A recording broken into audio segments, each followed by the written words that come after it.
आत्मसम्मान की अवहेलना, आत्मसम्मान की उपेक्षा और आत्मसम्मान से समझौता चिंताओं को आमंत्रित करता है, तनावों को आमंत्रित करता है, सुखों से वंचित करता है। जबकि दूसरी तरफ आत्मसम्मान की रक्षा आपको अल्टीमेट सुख, अल्टीमेट कंटेंटमेंट, अल्टीमेट ब्लिस की तरफ ले जाता है। जब हम धन प्राप्त कर लेते हैं तो सोचते हैं कि हमें पद प्राप्त हो। जब हम पद प्राप्त कर लेते हैं तो हमें लगता है कि मुझे सम्मान मिलना चाहिए। जब हमको सम्मान मिलता है तो लगता है कि ये दिखावा वाला सम्मान नहीं, आंतरिक सम्मान, आत्मसम्मान मिलना चाहिए।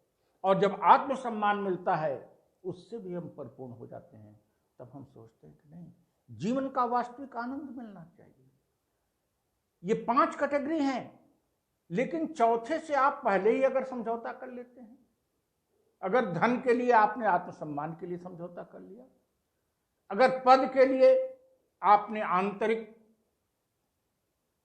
अपनी अनुभूति, आंतरिक इच्छा, अपने हृदय, अपनी आत्मा से समझौता कर लिया, और अगर छोटा मोटा सम्मान प्राप्त करने के लिए आपने समझौता कर लिया, तो कैसे लाइफ में आपको आनंद मिलेगा? संभव ही नहीं। इसलिए व्यक्ति को सदैव ही अपने आत्मसम्मान के प्रति सतर्क रहना चाहिए, सजग रहना चाहिए। आपसे कोई कुछ भी ले ले, आप दे दीजिए, लेकिन अपने आत्मसम्मान की काष्ठ पर मत दीजिए। आपकी आंतरिक इच्छा, आत्मसम्मान का मतलब आप जो चाहते हैं उसके विपरीत कुछ हुआ तो आत्मसम्मान को आघात लगा। आत्मसम्मान की काष्ठ पर आप किसी को भी कुछ मत दीजिए। आत्मसम्मान की काष्ठ पर दिया गया कोई भी दान व्यर्थ है, यह आत्महत्या के बराबर है।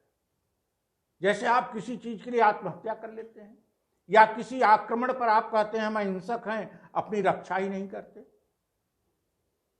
वैसे ही आप किसी व्यक्ति के लिए भी यदि अपने आत्मसम्मान से समझौता करते हैं तो यह अल्टीमेटली आपके लाइफ को कष्टमय बनाएगा, आपके लाइफ में कभी सुख नहीं प्राप्त होगा। तो आत्मसम्मान की रक्षा स्वयं के लिए और आत्मसम्मान की रक्षा अन्य के लिए भी। यह मत सोचिए कि हम बहुत सज्जन हैं, हम बहुत दानी हैं, हमने अपने आत्मसम्मान के साथ समझौता इसलिए कर लिया कि फला मित्र के लिए, अपने पिता के लिए, अपने भाई के लिए, अपनी पत्नी के लिए, अपनी मां के लिए कर लिया। नो, क्योंकि आत्मसम्मान से जब आप समझौता करेंगे तो जिसके लिए करेंगे वो भी सुख नहीं प्राप्त करेगा और आप तो स्वयं सुख से वंचित हो गए। सेल्फ रेस्पेक्ट को प्रिजर्व करना है, सेल्फ रेस्पेक्ट को प्रिजर्व किए, मेंटेन करिए और इसकी जीवन पर्यंत रक्षा करिए। आप तमाम कष्टों से, तमाम तनावों से स्वतः ही दूर रहेंगे। आई request, I advise,